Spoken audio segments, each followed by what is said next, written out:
박은정 지청장이 당시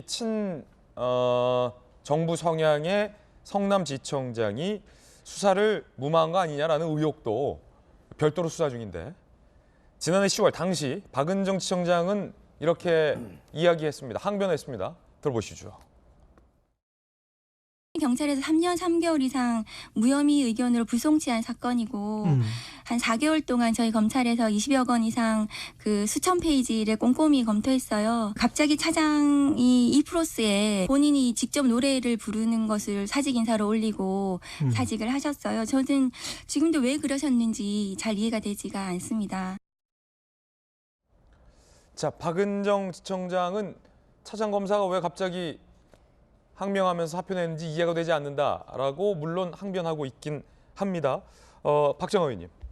저것도 사실은 저는 뭐 검찰에서 지금 수사 중이니까 진실이 나올 거라고 봐요. 그리고 당시에 지금 노래라는 게 그 노래잖아요. 좀 굉장히 처절하게 산호라면 뭐 이랬던 우리 그래서 굉장히 많이 그 사회적으로 파장을 일으켰던 건데 결과적으로 보면은 사건이 그렇게 복잡한 것 아니거든요. 지금 여기 등장하는 기업들 보면은 작은 데는 한 30억 규모에서 많은 데는 50억 규모의 광고비를 내요. 그러면 우리나라 전체에 이제 프로축구단이 많은데 이게 통상의 경우 이게 액수가 적당한 거냐 안 한 거냐 검찰이 판단하면 되는 거고 그럼 어떻게 이렇게 많은 광고비가 들어갔느냐에 대해서 확인해 보면 되는데 이 광고비는 나왔습니다만 좀 전에 저희가 어제 이재명 대표 검찰 가서 조사한 것처럼 사실은 A4 용지 6장짜리 주고 난 다음에 검찰이 제시하는 새로운 증거나 새로운 뭐 그동안의 수사 내용에 대해서는 일절 답을 안 한 걸로 보여지거든요. 그래서 수사 협조 안 한 거니까 이거를 확인할 수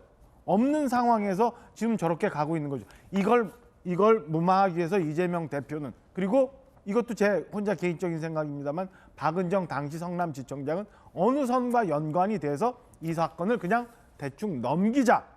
이렇게 그냥 경찰선에서 뭉개고 말자. 그리고 자료 뭐 굉장히 많은 페이지 검토했다고 얘기는 합니다만은 담당 차장 검사가 반발할 정도로 그 안에서는 굉장히 왜곡되게 그 수사 결과를 왜곡되게 해석했다라고밖에 볼 수밖에 없는 그런 상황입니다. 네, 그래서 이제 지금 계속 수싸움이 시작됐다고 하는 말씀이 이제 여당에서는 서면질이 끝났다고 했지만 우리라기보다 이재명 대표의 그 대변인이 공식적으로 실시간으로 얘기했어요. 서면질이 하는 게 아니고 공식적으로 계속 하고 있다. 그래서 아침 10시 반에 들어가서 계획은 6시 정도에 끝날 걸로 생각했는데 10시 40분 정도에 나왔거든요. 그러면 이제 그만큼 할 말도 있고 서로 이런 질문과 답변을 한 거예요. 서면 6장 했다면은 저녁 10시까지 할 이유가 없는 것이고 계속 말씀드리지만 검찰이나 이재명 대표나 서로 불신합니다. 이제는 증거를 가지고 진실 게임으로 들어가서 수사를 받기 때문에